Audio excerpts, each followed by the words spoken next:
Hello mga katiya, ayan at naging instant model nga ho tayo din sa park. Ako ano? Marami nang ipon yan. Ipon na resibo. Kamusta naman po ang pagiging OFW? Aba, parang ako rin lagi na-interview. Nung una sabi ko, hanggang one contract lang. Pero maganda pala dito sa Taiwan. Diba? Dire-diretso yung... Kaya nagdare-diretso na.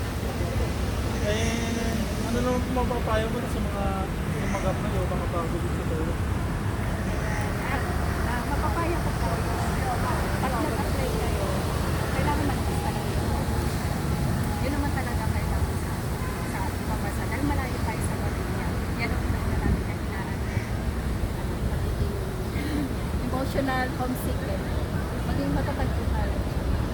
Pwede kong malaman kung taga saan po kayo sa Pinas. Sa Pinas, ako taga Mindoro ako. Yan, yan. Tagalog lang. No? Ako, Tagalog lang po. Okay lang po ba kahit mga ilang picture?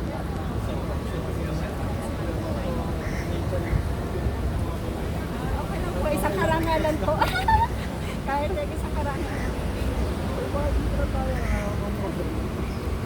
Ay nakakatuwa naman nga ako sa pakiramdam dahil first time ko nga ako nagarni na may lumapit nga sa akin at ako nga daw ho ay kukuhanan ng picture. Parang nagpiling artista tayo din at magmo-model nga ho tayo.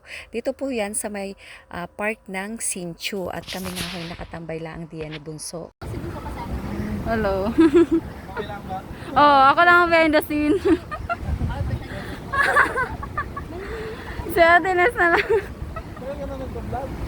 Ano, 1 year pa lang. Pero Ano mga vlog mo?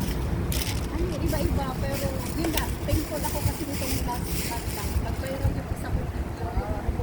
Yung certificate ng pagkuha ko ng 9 years. Tapos marami nagtanong how, paano mag-apply, ganyan. Umabot siya ng 2 million. Kaya, tapos swerte, may ads ako sa Reels. Kaya, kumita ako. Sa Reels ako, Facebook ako. Nag-ano din ako sa TikTok kasi hindi ko alam paano sa TikTok. Kasi wala naman siyang kaya sa kaso kung engagement Ay. kasi Oo. madami. Ina-upload ko rin naman sa Reels. Sa TikTok. Pag nag-TikTok ako, upload ko sa Reels. Ako. Ay, nag-aato rin. Naglaan sa iyo. Tapos yung picture. Parang may napapanood ako. Hindi ko nang alam kung Baka ikaw yon.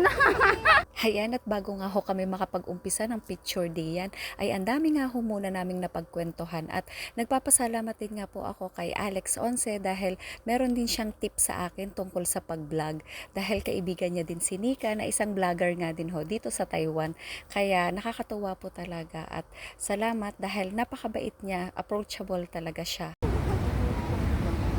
Saan ko pa mahihilipan? Ayan, at kapag ka nga po naibigay na niya sa akin ang mga picture ay i-upload ko rin po para naman makita nyo ang resulta ng aming photoshoot. Sa lahat ng nangangailangan ng photoshoot dito lang sa Taiwan, ayan, pwede nyo pong kontakin si Alex Once sa kanyang TikTok account at magaling po at mabait po siyang photographer. Kaya salamat ulit sa iyo Alex Once, God bless you!